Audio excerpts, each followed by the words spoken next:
Okay. What I want to do today, and it will be a relatively brief lecture,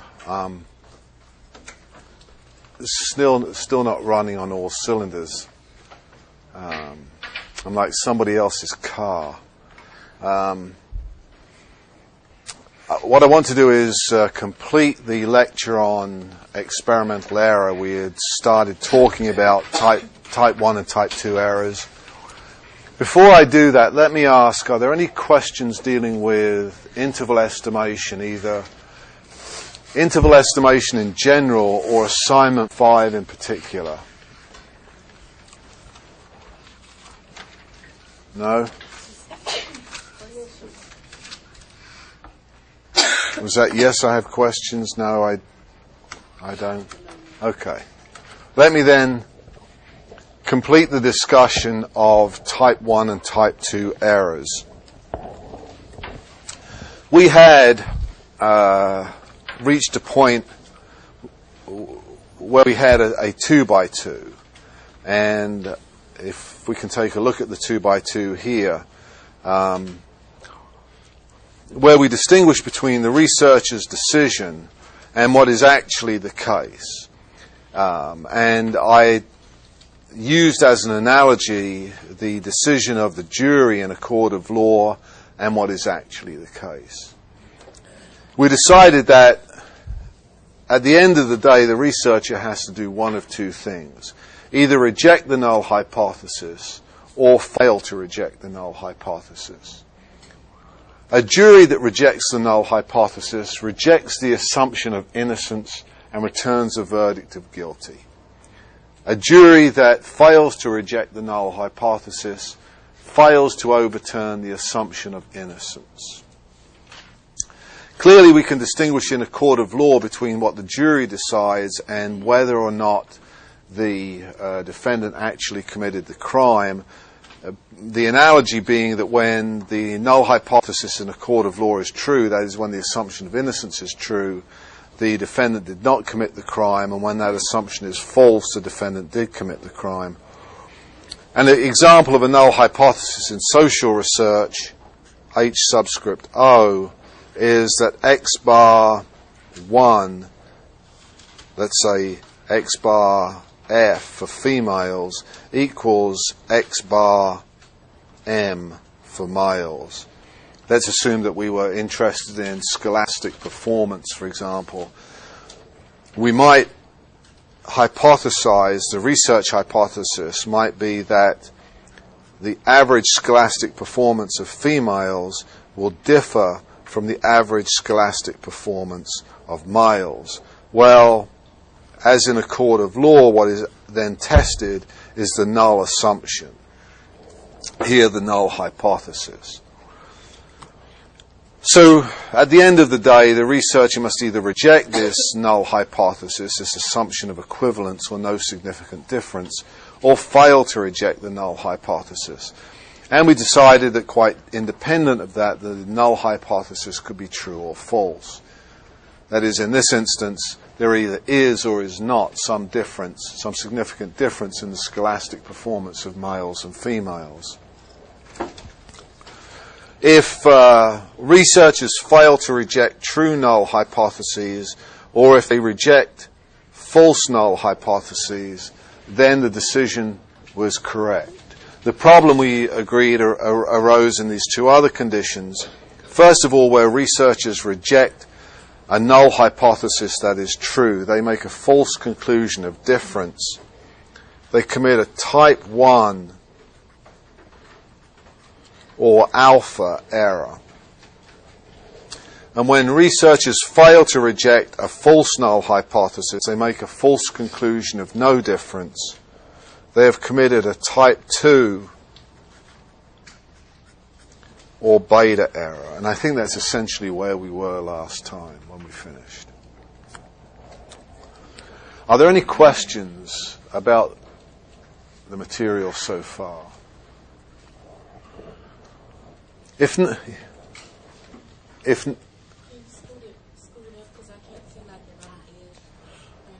okay.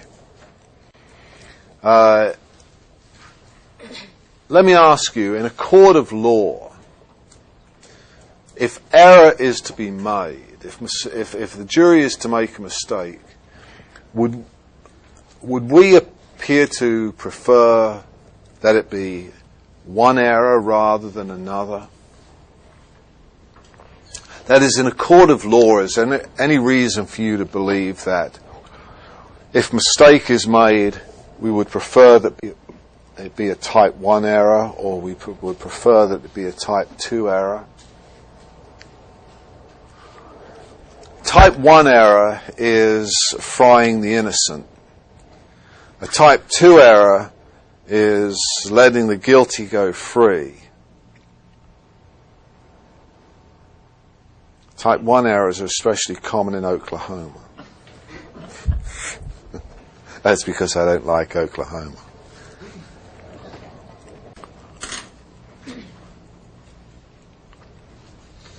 Yes. I mean, I personally would prefer type 2.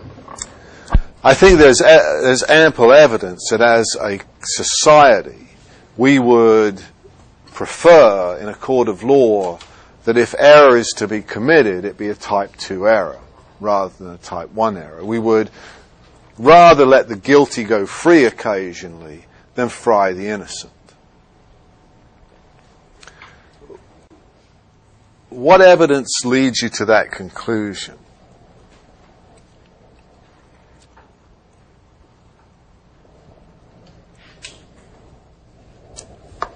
What things, what has been put in place in a court of law to guard against type 1 errors? People are considered innocent until proven guilty. First of all, there is the assumption of innocence rather than the assumption of guilt, which suggests that we would prefer to make a type 1 error, a type 2 error rather. We would, and the same I've tried to indicate is true of research situations in general and social research situations in particular. The hypothesis that's being tested is not the research hypothesis. It's not the relationship that is in the mind of the researcher. The hypothesis that's being tested is the null hypothesis, a statement of no significant difference. So, first of all, I think you're absolutely correct that the assumption of innocence in a court of law suggests to us that if a mistake is to be made, we would prefer it to be a type 2 error. And second, that's also the case in social research. The null hypothesis is absolutely equivalent to an assumption of innocence. What else has been set in place in a court of law? An appeals process? There's an appeals process, and really the analog in research is replication. To the extent that multiple researchers conducted the same study under differing conditions at different times and produced the same results, you would have greater certainty, I think, in those results than if the research was conducted once and that was it. Would you agree? And so replication in social research, in research generally, is the analog to this appeals process. Having said that, in social research, and specifically in communication research, there is very little replication. Very little replication. You simply cannot get your material published, your research published, if all you do is replicate the research of somebody else. This is, and it's very difficult to get research placed if you don't find significant differences. So that there is clearly a considerable volume of research buried out there in which researchers have tested some null hypothesis, concluded there is no significant difference, and ended the day. And clearly that research is not replicated because it never sees the light of day. But as I've indicated, even though that research that does see the light of day, that is published, that does find significant differences between groups, is rarely replicated because replication has little value to publishers in a market where space, journal space, is limited, and in a sense the demand for that space is ever increasing as a function of the demands of tenure. Well, that's not true in the sciences. I don't know how many of you recall some years ago when two scientists, I believe in Utah,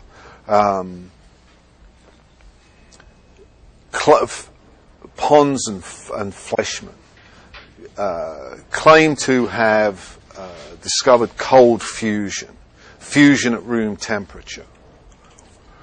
The very first thing that other scientists in the United States, and in fact around the world, did was to request from Pons and Fleischmann their data and a description of the methodology and so forth, so that they could seek to replicate these amazing findings.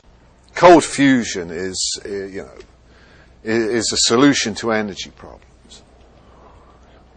Well, the first indication that Pons and Fleischmann, in fact, had not discovered cold fusion was when they refused to give other scientists the requested data. When they refused to allow this, in a sense, appeals process to be played out. They refused to allow attempted replication of those findings. So when you say that the appeals process is in place and that's to guard against what in a legal sense is sort of type 1 errors, you're absolutely correct. And there is an analog to that in science, although in communication research it's relatively uncommon. Which leads, of course, to a proliferation of positive research findings, which leads to a proliferation of theory. And I suspect some of you have been through the, whatever it is now, was COMM 1301, whatever it is, COMM 1300, the research methods course, where it's like theory of the day. You know, you've got a book this thick, crammed full of communication theories. Few, if any, have ever been falsified in part because of this problem of no replication. There are other things, however, in a court of law that guard against frying the innocent. What are they? That beyond a reasonable doubt thing? One critical piece of that puzzle is that jurors are admonished that they must be convinced beyond reasonable doubt of the defendant's guilt in order to overthrow the assumption of innocence. And the same is true in research. Researchers determine the level of alpha, their willingness to commit a type 1 error. By analogy, their willingness to fry the innocent. And alpha is typically set, as we've said before, by convention at either 0.05 or 0.01. In the context of interval estimation, we talked of 95% confidence intervals and 99% confidence intervals. And I observed along the way that alpha was, in a sense, the flip side of confidence level. So that if a researcher established a 95% confidence level, one could express the same idea by saying that the researcher set alpha equal to 0.05.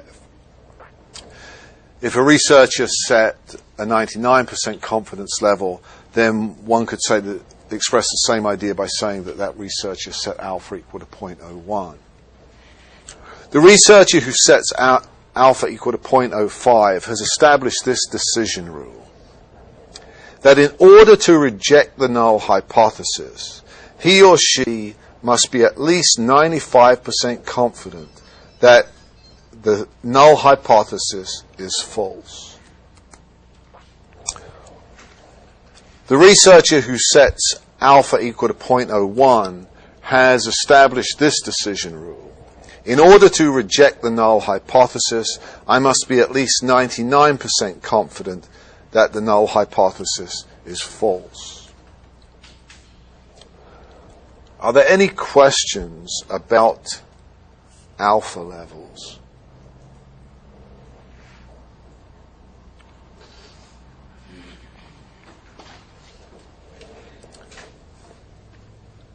Yes. So if your confidence interval is at 0.01, then you have to be 99% correct to prove your null hypothesis as false? I got lost in the words. Perhaps it's my low core temperature. If a researcher sets alpha, and the researcher establishes the level of alpha. If the researcher establishes alpha equal to 0.01, then the decision rule that has been established is, in order to reject the null hypothesis, I must be at least 99% confident that it is false. Let's take two researchers. Researcher A and researcher B. Let's assume that they test the same data set in the same way.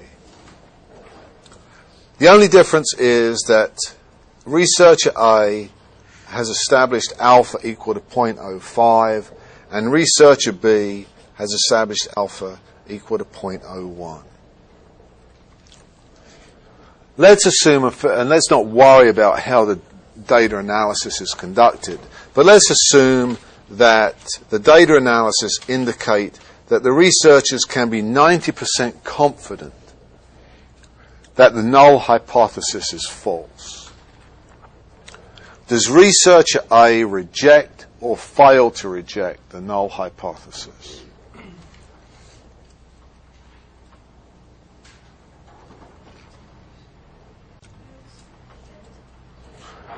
Researcher A fails to reject the null hypothesis. In order to reject the null hypothesis when alpha equals 0.05, this researcher has to be at least 95% confident that it is false. Therefore, if the researcher can only be 90% confident that it's false, the researcher fails to reject the null hypothesis. If the researcher can be 95% confident that it is false, does researcher A reject or fail to reject the null hypothesis?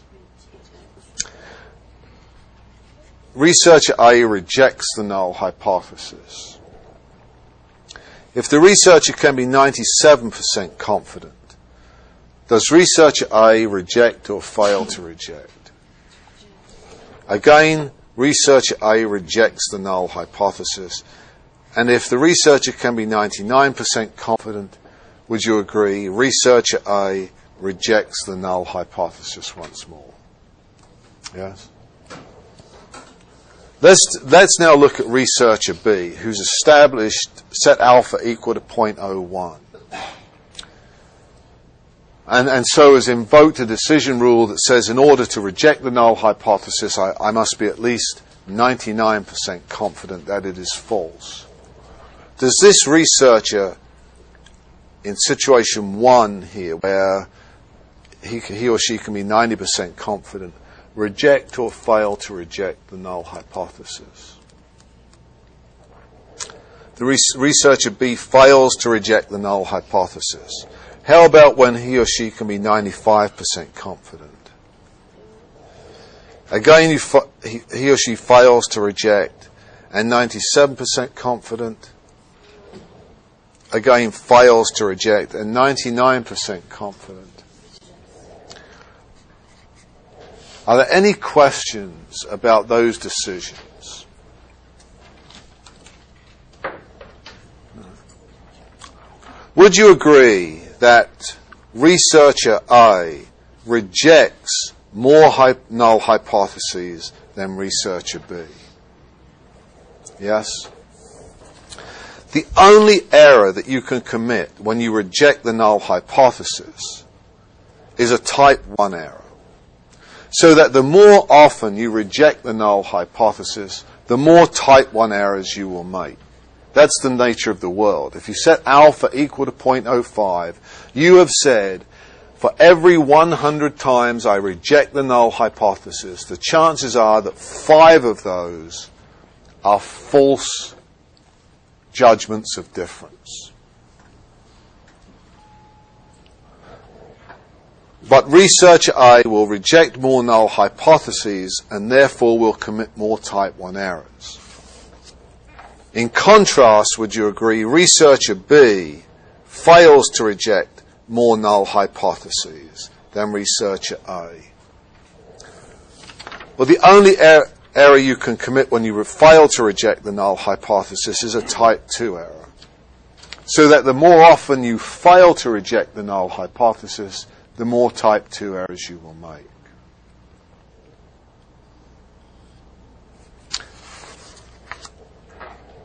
This is associated with the question that reflects back to a question that was asked in the context of interval estimation. Why not consistently opt for very conservative alpha levels? Why not always use 0.01 rather than 0.05 or 0.001 rather than 0.05? And the answer is that rather like the phenomenon of when you focus on one end of a wooden plank and you start nailing that little sucker real tight, you turn around and lo and behold, the back end of that plank has been cranked up. Yeah. There's a trade-off here in alpha levels. The more willing you are, let me say, the less willing you are to make a type 1 error, implicitly, the more willing you are to make a type 2 error. Because as the likelihood, as we've seen with these two researchers who differ only in the level of alpha, their willingness to make a type 1 error, as we've seen here, as the likelihood of committing a type 1 error increases, the likelihood of committing a type 2 error decreases, and vice versa. Yes. Are there any questions about our two hypothetical researchers and the choice of alpha levels?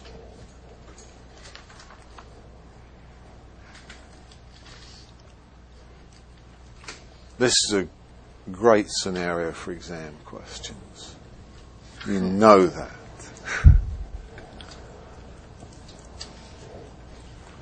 Let me say one final thing then about alpha. Let's go back to our hypothetical researcher here who, if you recall, hypothesized that there was some difference between the average scholastic aptitude of females and the average scholastic aptitude of males. Let's assume that the researcher tests the null hypothesis that is associated with that research hypothesis. Let us assume that, because obviously the first thing the researcher has to do is operationalize the constructs that he or she has used. In this case, scholastic aptitude. And let's assume that the researcher uses SAT scores. That is, the researcher somehow secures a sample of males and a sample of females, and each individual provides their SAT scores to the researcher. The SAT, as I understand, comprises two sections, a math section and a verbal section. Is that right? And we have males and we have females. If the researcher says alpha equals 0.05 and then compares the math scores of males with the math scores of females with alpha equal to 0.05, and then separately compares the verbal scores of males to the verbal scores of females with alpha equal to 0.05, that researcher has distributed the error rate alpha inappropriately. That researcher has distributed the error rate, EROR rate. Can't say it any other way. It's the error rate, man. That researcher has distributed the error rate alpha inappropriately. Because the likelihood of committing a type 1 error now is not 0.05. It's 0.05 plus 0.05. That is, there is now a 10 in 100 chance of committing a type 1 error. The solution to this is obvious, and the default solution is simply to, in this instance, divide the original alpha rate by 2 so that the overall alpha rate is again 0.05. That is, in general, the solution is to divide the original overall alpha rate by the number of tests that you're conducting. If the researcher had chosen to examine GRE scores rather than SAT scores, the GRE includes a math, a verbal, and a writing section, then there would have been 3 comparisons to make. And in order to retain appropriate distribution of the error rate alpha, the researcher would then have had to have divided the original alpha level, 0.05, by the number of tests, 3.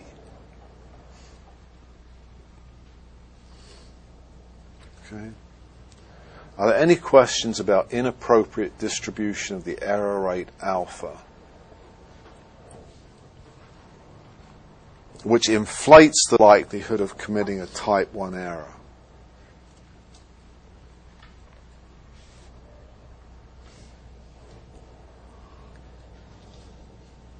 No questions out there? 9-9, Fräulein?